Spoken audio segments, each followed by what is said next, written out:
Fala galera, tudo bem com vocês? Eu sou o João, sejam muito bem-vindos ao canal Desafios de Clio e no vídeo de hoje nós vamos falar um pouquinho sobre o que acontece, que explica e o que leva a esse complexo cenário da guerra na Ucrânia em 2022. Então é uma série de 5 vídeos onde a gente vai falar hoje especificamente sobre o desmantelamento da União Soviética e a situação da Rússia. No segundo vídeo a gente vai falar um pouco mais sobre a situação da Ucrânia pós-desmembramento da União Soviética, até os protestos do Euromaidan.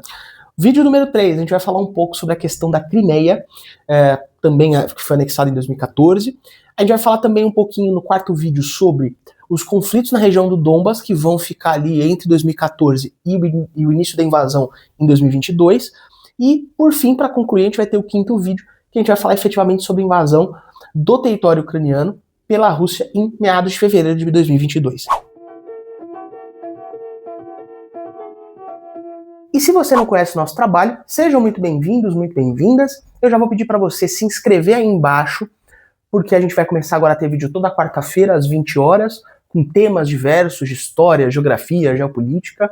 Eu vou pedir para você deixar o seu like se você gostou do vídeo, e vou pedir também para você deixar um comentário para mim com uma sugestão de vídeo, algum comentário. Então, só para a gente poder começar, a gente tem que entender os antecedentes que vão levar ao processo de construção dos Estados-nação, tanto da Rússia quanto da Ucrânia, e as suas relações históricas, né? Então a gente vai pensar os antecedentes agora.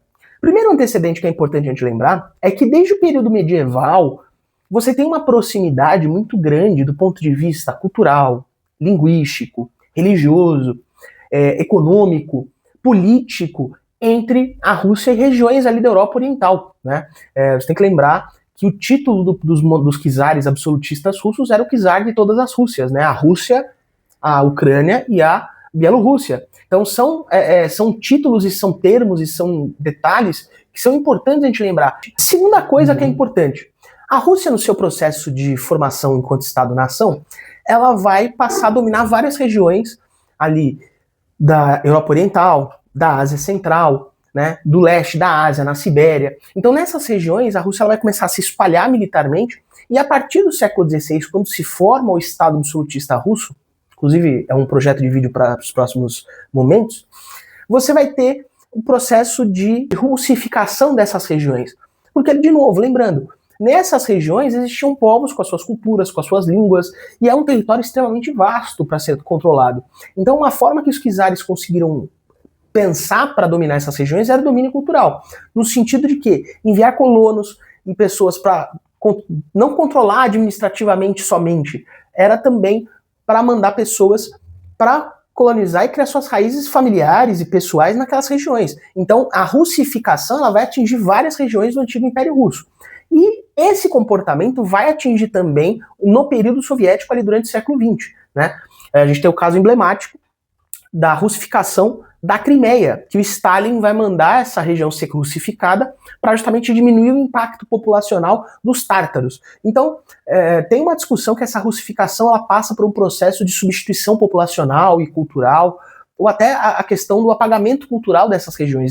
E por último, a gente tem que pensar também um fato que vai ser muito importante para definir esse marco temporal, que vai ser a questão da separação e do desmembramento da União Soviética em vários países menores no final de 91, né?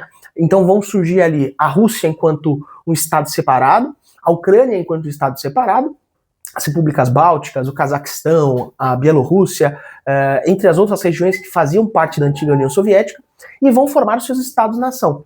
Alguns tinham maior ou menor experiência em estados independentes, e outros nunca tinham tido estados-nação independentes, como é o caso da Ucrânia. A Ucrânia ela passa a se tornar um país historicamente conhecido e populacionalmente conhecido como um país independente a partir de 91. Antes disso, a população ucraniana já existia nessa região, mas essa população ela vai estar ali misturada com russos, poloneses, entre outras populações que estavam ali naquela região da Ucrânia. Vamos falar um pouco da situação russa e como que a situação russa ela explica parte dessa situação.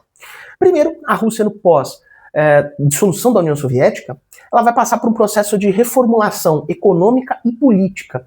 Econômica, principalmente porque você tem uma crise que veio se arrastando da década de 80 até a década de 90, que é uma crise econômica, a questão da produção, inflação, questão de moradia, entre outras coisas que a gente também tem que falar num outro vídeo separado, que vão levar a uma crise econômica muito profunda da Rússia. E quando ela transiciona para o capitalismo, ela tem que tentar resolver esses problemas, incentivando a produção industrial, controle monetário, entre outras questões práticas, e também comerciais, no sentido de que a Rússia logo adere à CEI, né, que é a Comunidade dos Estados Independentes, buscando aí fortalecer as alianças comerciais e econômicas com ex-repúblicas soviéticas, acordos de cooperação e colaboração, tanto econômica como científica, como militar, das ex-repúblicas soviéticas.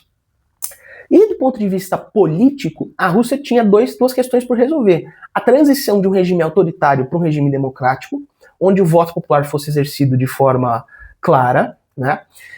E também superar problemas que a União Soviética já demonstrava, que era a questão dos burocratas exercerem muito controle, de terem muita corrupção dentro de setores do Estado russo. E isso vai fazer com que o Estado russo passe a se articular para instalar um regime democrático, do Estado democrático de direito, uma constituição liberal. Então, nesse cenário, duas figuras vão ser muito importantes nesse cenário de transição ali na década de 90. O primeiro é o Boris Yeltsin, que foi o primeiro presidente da Rússia pós-dissolução da União Soviética, e depois dele ele foi sucedido pelo Vladimir Putin. Atenção, Vladimir Putin, ele não está no poder na Rússia enquanto presidente desde então. O Putin teve o seu primeiro mandato ali na década de 90 até o início dos anos 2000, ele foi eleito depois para primeiro-ministro na Rússia, e depois ele retorna anos mais tarde como presidente e acabou criando mecanismos para se perpetuar no poder e dispositivos de autoritarismo, cerceamento da liberdade de imprensa, entre outras questões que fazem com que ele se mantenha no poder. É nesse cenário, a pauta da Rússia, no pós-anos 2000, ela tem alguns eixos-chave, principalmente na figura do Putin.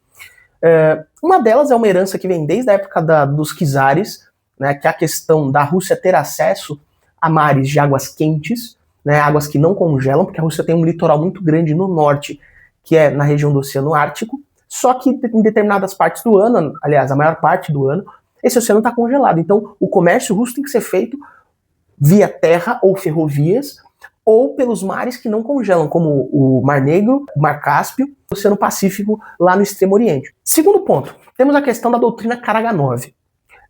O Putin ele vai exercer muito uma questão que um teórico das relações internacionais russas, o Karaganov, vai colocar que é justamente a defesa da população russa que estaria espalhada nessas regiões que já foram do antigo Império Russo ou da União Soviética.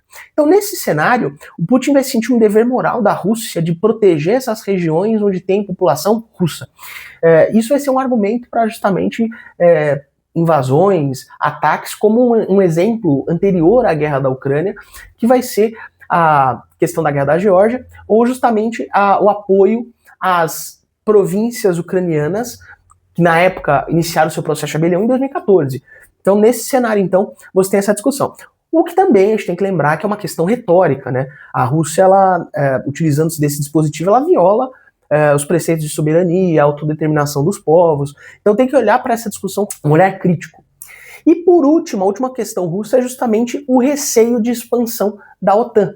Lembrando que em 2004, os 3 estados bálticos, a Lituânia, a Letônia e a Estônia, vão ser os primeiros países da ex-União Soviética que vão ser aprovados para entrar na OTAN, certo? Até por conta desse receio, esse temor de que a Rússia eventualmente conseguisse restabelecer a sua economia, seu exército, e conseguisse invadir territórios para talvez um dia retomar essa discussão.